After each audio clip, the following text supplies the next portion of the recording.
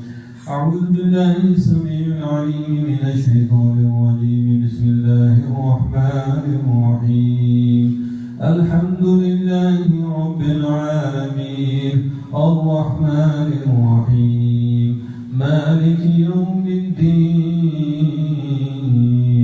Iyyaka na'budu wa iyyaka nasta'in. Ihdinas siratal mustaqim. Siratal ladzina an'amta 'alaihim ghairil maghdubi 'alaihim waladdallin.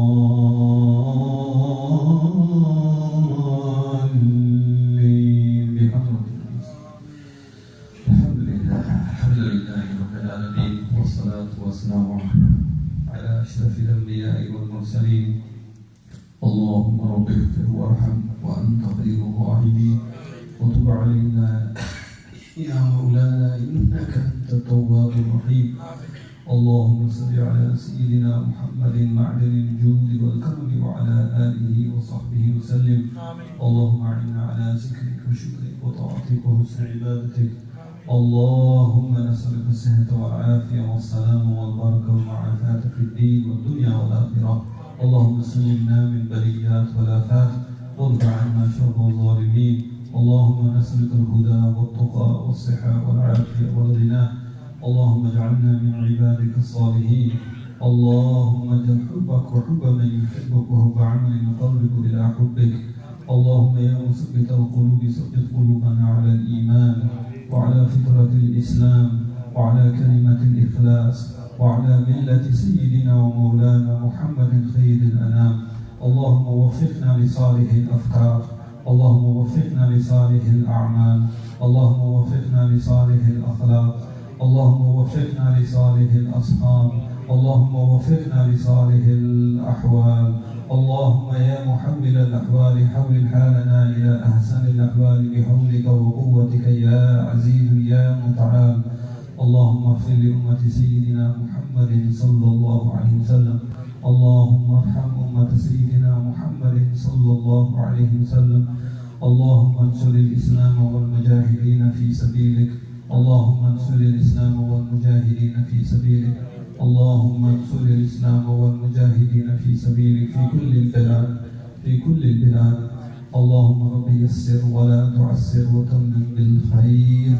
وصلى الله تعالى على سيدنا اللهم انصر الإسلام والمسلمين في فلسطين. اللهم انصرهم على أعدائهم. اللهم انصر الإسلام والمسلمين في كشمير. اللهم انصر الإسلام في كل البلاد. اللهم ارحمنا. اللهم اجعلنا من عبادك الصالحين. اللهم وفقنا للاتحاد. اللهم وفقنا للاتفاق. اللهم وفقنا للمحبة بيننا وألفة بيننا وحسن التعاون بيننا. اللهم ارحمنا يا مولانا برحمتك يا أرحم الراحمين. وصلى الله تعالى على سيدنا ومولانا وحبيبنا وملجأنا محمد وعلى آله الطيبين الطاهرين وصحابته الأكرمين برحمتك يا أرحم الراحمين.